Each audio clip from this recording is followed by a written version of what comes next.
A warm greetings to all. This is V.A. Kanimuli, Assistant Professor from Maths CA Department of Sri Ramakrishna College of Arts and Science. Now we are going to discuss about one of the important feature of C++ programming language. It is nothing but inheritance.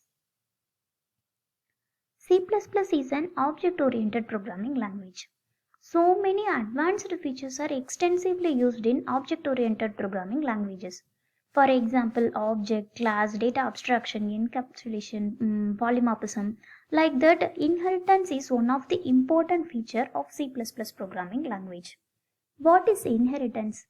Inheritance is nothing but a process in which one class can acquire the properties and methods of another class. It means one class can utilize the methods which are already defined in another class. It is a way of reusing the already existing methods. Here is the formal definition for inheritance. Inheritance is a mechanism where one class can acquire the properties of another class. And there are some important terms which are used in inheritance. And we all know class is a collection of objects which have common properties. And what is subclass and superclass? Subclass is a class which will inherit the properties of another class. It means here subclass can utilize the methods which are defined in the parent class. Our subclass is also called as a derived class or extended class or child class. And what is superclass? A superclass is a class from where our subclass inherit the features. So superclass is also called as a base class or parent class. Why we are using inheritance? What is the advantage of using inheritance? The first and foremost advantage is reusability. As I said earlier, subclass can reuse the methods and variables which are already declared and defined in the parent class. We need not redeclare or redefine it again. It is called reusability. And also we can add additional new methods to our subclass. So now our subclass will contain the combined features of both superclass and subclass. This is why we are implementing inheritance in C++ programming language. Okay, types. And there are 5 types of inheritance. Single inheritance, multiple inheritance, multi-level inheritance, hierarchical inheritance, and hybrid inheritance. Here we are going to focus only on single inheritance. And we should follow some basic syntax to utilize this inheritance feature. And this is the syntax for deriving a new class in C++ program. So here class is a keyword and we should give our derived class name here and we should give colon, and this is the visibility mode. The visibility mode is nothing but it just specifies whether the features of our base class is publicly inherited or privately inherited. And here we should give our parent class name.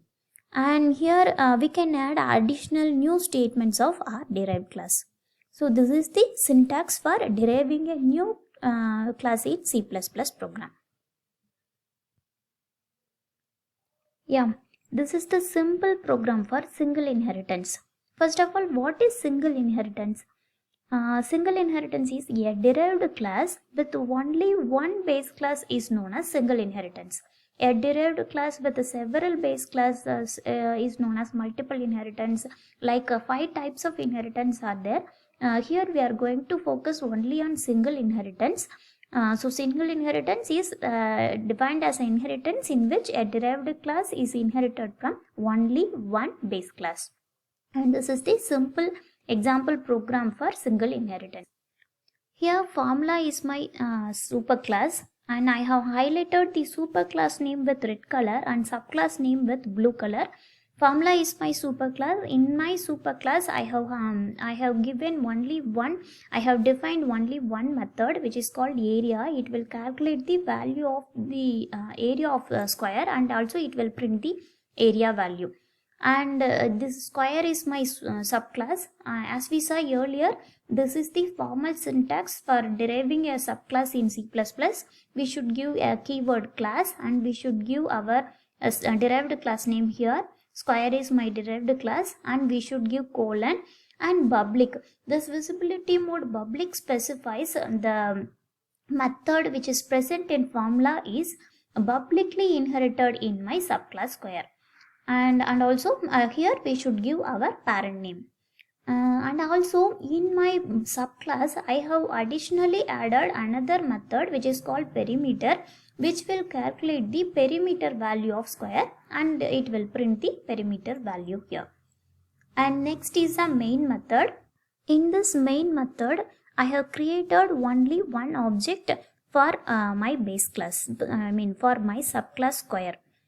We all know this is the syntax for creating a object, class name space object name, and I get the value of side of square from user, and I have passed the value of the side of square to both the methods which are present in subclass and superclass as an argument. Here I have called the both methods area and perimeter with the help of the object yes. We need not create separate objects for subclass and superclass. Our subclass object yes can alone access the methods present in both subclass and superclass. Obviously, this is the advantage of inheritance. So now the output will be calculated like this.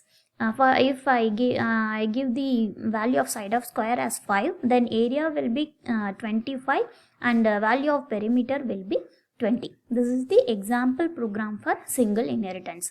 Here I have this is my parent class, and I have derived a new class called square. Here I have utilized the method which area which is already defined in parent class, and also I have additionally add another method in my base class, in my subclass. So now my subclass square contain the combined features of both superclass and subclass. This is the advantage of inheritance. Thank you.